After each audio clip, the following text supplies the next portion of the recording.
मिली है आदित्य से दिल्ली का 12 साल का एक मासूम बच्चा। क्लास में टॉपर था, क्रिकेट खेलता था और घर में माँ बाप की हंसी का कारण था। उसके सपने बड़े थे, इंडिया की क्रिकेट टीम में खेलने के। लेकिन उसे क्या पता था कि एक छोटी सी गलती उसकी पूरी जिंदगी बदल देगी। एक दिन स्कूल के बाद दोस्तों ने कहा, यार एक बार ट्राई करके देख, मजा आएगा। शुरुआत में आदित्य झिझका, लेकिन फिट इन होने के लिए उसने एक सिगरेट जला दी। उसे लगा बस एक बार, फिर कभी नहीं। लेकिन यही एक बार उसकी जिंदगी की सबसे बड़ी भूल साबित हुई। धीरे धीरे वही सिगरेट उसे गांजे तक खींच लाई। लत इतनी गहरी हो गई कि पढ़ाई छूटने लगी, नंबर गिर गए, घर पर झूठ बोलना, पैसों के लिए चोरी करना, सब उसकी आदत बन गया। एक दिन पैसों की कमी पूरी करने के लिए आदित्य ने माँ की ज्वेलरी और पापा का वॉलेट तक चुरा लिया। जब सच्चाई सामने आई, घर में तूफान मच गया। माँ की आंखों में आंसू और पापा गुस्से से कांप रहे थे।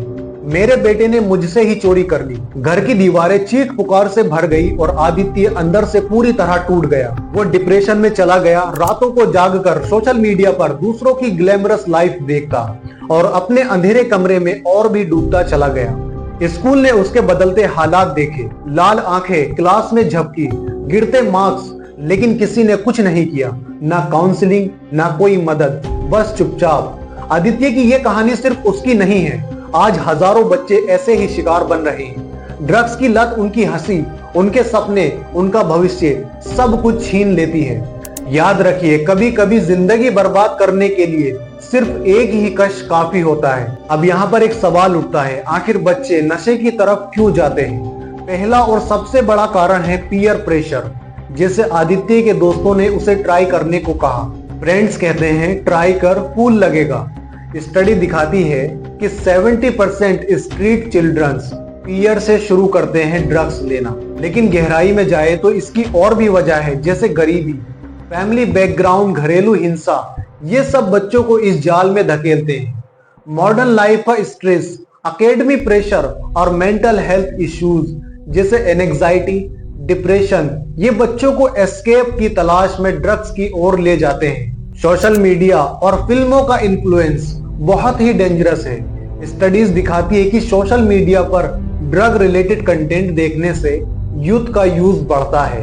इंस्टा पर ड्रग्स जस्टिफाई जैसे कंटेंट, फिल्मों में कूल दिखाने वाले सीन बच्चों को गुमराह करते हैं। केरला के एक सर्वे से पता चला है कि 10 साल के बच्चे भी ड्रग्स में फंस रहे हैं और 2024 में डी एडिक्शन एडमिशन 45% बढ़ा। इसके और भी रीजन है। शहरों में पेरेंट्स बिजी रहते हैं अपने कामों में, जिसकी वजह से बच्चे क्या करते हैं, अकेले रह जाते हैं और वो डिप्रेशन में चले जाते हैं। जिसकी वजह से वो क्या करते हैं कि वो ड्रग्स लेना शुरू कर देते हैं। लेकिन पेरेंट्स को इतनी देर तक कैसे पता नहीं चलता कि उनका बच्चा ड्रग्स ले रहा है? क्योंकि बच्चे छुपाते हैं और पेरेंट्स जॉब और अपने काम में बिजी रहते हैं। लेकिन क्या स्कूल्स और टीचर्स फेल हो रहे हैं? हाँ, कई स्कूलों में कोई अवेयरनेस प्रोग्राम नहीं है, कोई काउंसलिंग नहीं है और गवर्नमेंट पॉलिसीज भी कमजोर है। लॉ इन्फोर्समेंट में गैप्स हैं। ड्रग्स पेडलर्स बच्चों तक आसानी से पहुंच जाते हैं। भारत के अंदर ड्रग्स बहुत आसानी से मिल जाता है। और ड्रग्स एडिक्शंस सबसे ज्यादा कहां पर है? पहला है पंजाब, जहां हीरोइन का आतंक है। दूसरा दिल्ली, जहां स्ट्रीट चिल्ड्रन बहुत ज्यादा ड्रग्स लेते हैं। और तीसरा है नॉर्थ ईस्ट, यानी मणिपुर, मिजोरम में गरीब और आसान उपलब्धता है। और केरला भी अब इसमें शामिल हो चुका है। Globally United nation office on drug and crime report कहती है कि 2022 में 292 मिलियन ड्रग यूजर्स थे। पिछले 10 सालों में 20% की बढ़ोतरी देखने को मिली है। भारत में ये ट्रेंड और तेज हो रहा है। नारकोटिक्स कंट्रोल ब्यूरो की रिपोर्ट के अकॉर्डिंग भारत में हर साल लगभग 2 लाख करोड़ रुपए का इलीगल ड्रग्स व्यापार होता है। आप सोचिए ये रकम कितनी बड़ी है। 2 लाख करोड़ रुपए से आप पूरे देश की साल भर की शिक्षा बजट का बड़ा हिस्सा चला सकते हैं। लेकिन सवाल ये है, ये ड्रग्स आते कहां से? भारत 2 बड़े नशे के रेड जोन से घिरा हुआ है। पहला है गोल्डन क्रिसेंट, जिसमें अफगानिस्तान, पाकिस्तान और ईरान आता है। यहाँ से अफीम और हीरोइन आती है, जो पंजाब, राजस्थान और गुजरात से भारत के अंदर एंटर होती है। दूसरा है गोल्डन ट्राइंगल, जिसमें म्यांमार, लाओस और थाईलैंड आता है। यहाँ से बड़ी मात्रा में हीरोइन और synthetic drugs north eastern state से भारत में पहुंचती है। इसके अलावा अरब सागर और बंगाल की खाड़ी से समुद्र के रास्ते भी इस्तेमाल होते हैं। अब बात करते हैं असली सवाल की कि भारत के अंदर ये काम कौन करता है।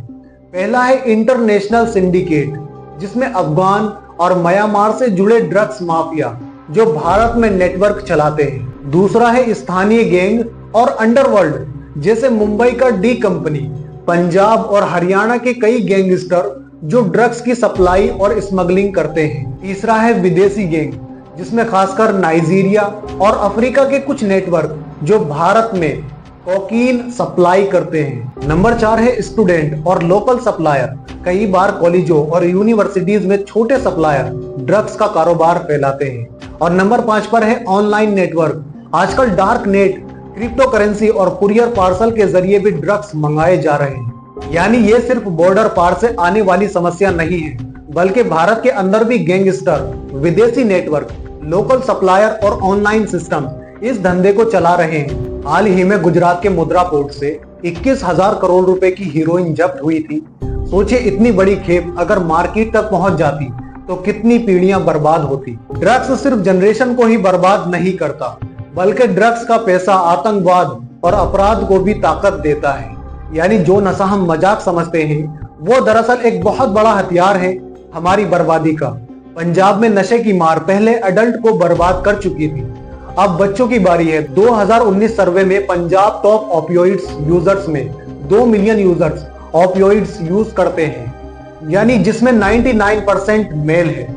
मुंबई के स्लम्स में स्ट्रीट चिल्ड्रंस 87% ड्रग्स यूज करते हैं, जिसमें टोबैको, अल्कोहल और इनहेलेंट्स। यूपी में सबसे ज्यादा इनहेलेंट्स एडिक्टर्स है, जिसमें 11 लाख बच्चे हैं। और इसी तरह से केरल, जो एजुकेशन और हेल्थ में टॉप है, लेकिन वहां भी ड्रग्स बच्चों को खा रहे हैं। एक्सरसाइज सर्वे 2023 के मुताबिक 9% बच्चे 10 साल से पहले ड्रग्स ट्राई करते हैं और 70% 10 से 15 साल में शुरू करते हैं।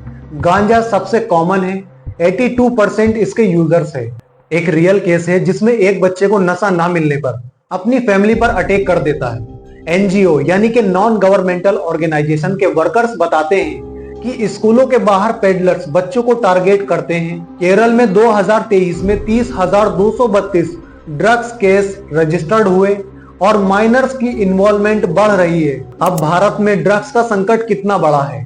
National survey on substance use 2019 के मुताबिक 10 से 17 साल के 1,60,00,000 बच्चे नशे के आदी हैं, जिसमें अल्कोहल सबसे कॉमन है, जिसे 30 लाख बच्चे यूज करते हैं। और वहीं कैनाबिस को 7 लाख और ओपियोइड्स को 5 लाख और इनहेलेंट्स जैसे ग्लू, पेट्रोल सबसे ज्यादा है और इन्हें यूज करने वाले 1.7% बच्चे हैं और 0.58% एडल्ट्स है। लेकिन बच्चों में ज्यादा है क्योंकि वे आसानी से मिल जाते हैं। ये लत सिर्फ बच्चों को ही नहीं, पूरे समाज को तोड़ रही है। फैमिली में ट्रस्ट टूटता है, जैसे आदित्य और रिकी के घरों में हुआ।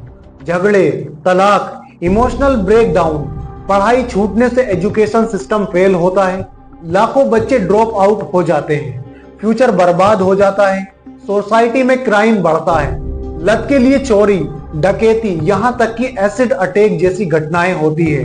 अगर हम बात करें हेल्थ इश्यूज की, तो बच्चा डिप्रेशन में चला जाता है और उसका लीवर डैमेज हो जाता है, ब्रेन का डेवलपमेंट रुक जाता है और लास्ट में उसकी मौत हो जाती है।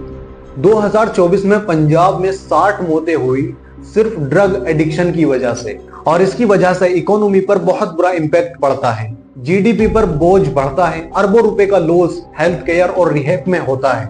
और सबसे दुखद घटना जो है वो ये है कि ये साइकिल जारी रहता है, यानी एक ड्रग एडिक्शन बच्चा बड़े होकर अपनी फैमिली को भी अफेक्टेड करता है, यानी ये प्रॉब्लम पीढ़ी दर पीढ़ी चलती है। सुप्रीम कोर्ट ने इसे जनरेशनल थ्रेट कहा है। अगर हम अब नहीं रुके तो पूरे देश पर इसका बहुत बुरा असर पड़ेगा। अब यहाँ पर एक सवाल उठता है, इससे कैसे बचा जाए? तो सबसे बड़ा रोल है यहाँ पर पेरेंट्स का। बच्चों से दोस्ती करें, उनकी एक्टिविटीज को मॉनिटर करें और सोशल मीडिया यूज चेक करें, लेकिन ओपन कम्युनिकेशंस रखें। अक्सर हम देखते हैं कि पेरेंट्स अपने कामों में बिजी होते हैं, जिसकी वजह से वो अपने बच्चे को टाइम ही नहीं दे पाते और बच्चा गलत आदतों में पड़ जाता है, गलत जगह बैठने लगता है जिसकी वजह से उसके अंदर गलत हैबिट्स आने लगती है और वो ड्रग का यूज करने लगता है। अगर शक हो तो तुरंत काउंसलर या डॉक्टर से बात करें। स्कूल की रिस्पॉन्सिबिलिटी है कि वो अवेयरनेस प्रोग्राम चलाए, लाइफ स्किल्स सिखाए, काउंसलिंग दे और गवर्नमेंट लेवल पर नशा मुक्ति भारत अभियान को स्ट्रॉन्ग बनाए, अवेयरनेस कैंपेन्स चलाए, स्कूलों में एजुकेशन दे, ड्रग पेडलर्स पर सख्ती हो और रिहैब सेंटर्स को बढ़ाया जाए। और हमारे लिए जरूरी है कि हम सोशल मीडिया पर अवेयरनेस फैलाएं, बच्चों को सपोर्ट करें, लोकल कम्युनिटीज में कैंपेन्स चलाएं। याद रखें, प्रिवेंशन ट्रीटमेंट से बेहतर है। आदित्य और रिकी जैसे लाखों बच्चे आज इस जाल में फंसे हैं। सवाल यह है, हम कब जागेंगे? अगर हम अब नहीं जागे तो कल बहुत देर हो जाएगी। अवेयर रहो, बच्चों से बात करो, समाज बदलो। ये वीडियो पसंद आया हो तो वीडियो को लाइक, शेयर और सब्सक्राइब करें। Thank you.